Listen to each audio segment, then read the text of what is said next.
Let's talk about the quickest way to get your handles back if they're feeling off. Coach Jesse Minshew with Get Handles. Today I'm gonna give you the 5 quickest ways to get your handles back if you've taken a little break from playing basketball. First thing you need to know though is, I know maybe sometimes you're busy and you feel like you can't practice, but if you can just carve out 10 minutes a day, that'll help prevent this even happening. But let's get into the first of the 5 things.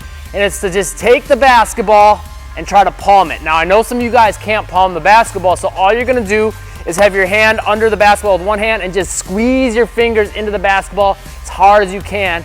Try to get your fingers really wide and then just dig those fingertips into the basketball. Do that for about 30 seconds each hand. Hit that like button if you like that drill. But the next drill, we're gonna go pound the dribble as hard as you can. You gotta get back into that game speed and control, and then cross over with another pound dribble. Pound, cross hard, pound, cross hard. Tips you wanna pay attention to help get your handles back quicker is every time the basketball comes in your hand, think about trying to palm it once again. Even if you can't, and if you can, don't actually palm the ball and carry it, but just get that kind of grip every time the basketball comes in your hand. Do that for about 2 minutes. Next, we're gonna work on getting, again, some of that speed and power back, both with your low dribbles, your high dribbles, your power, getting different rhythms down, getting your control down. High, low dribbles, and it might seem like basic and something you don't wanna do. The key is how you do it. So when you're doing your high dribbles, get it above shoulder height. Make sure your hand stays on top of the basketball though. And then the goal is to instantly bring it down to ankle height for these low tap dribbles. The second you get it down to these tap dribbles though, try to pop it back up high to that head height as quick as you can. Key thing to focus on though is that you don't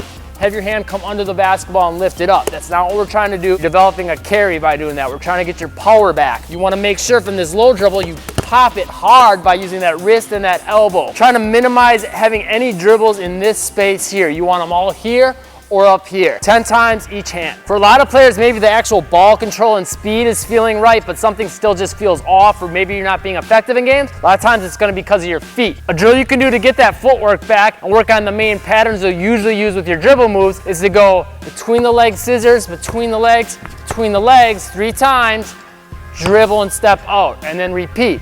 Between, dribble, step out. Try to stay low to the ground and be quick with your feet. I would recommend you do for about 30 seconds to a minute. Final thing, you gotta get into some more games. You gotta be able to read and react to defenders and just get that feel and flow for the game. And there's nothing else you can do other than get in there, try to get in some games, maybe 2-3 days in a row, and you'll find your handles come back a lot more quickly. If you found this video helpful, make sure you click that subscribe button and that bell icon to catch the newest videos. And if you haven't, click that top link in the description down below. That's a free workout that'll help you take your handles next level fast. You can use that daily to make sure you never have these off day slumps. I'll see you in the next video.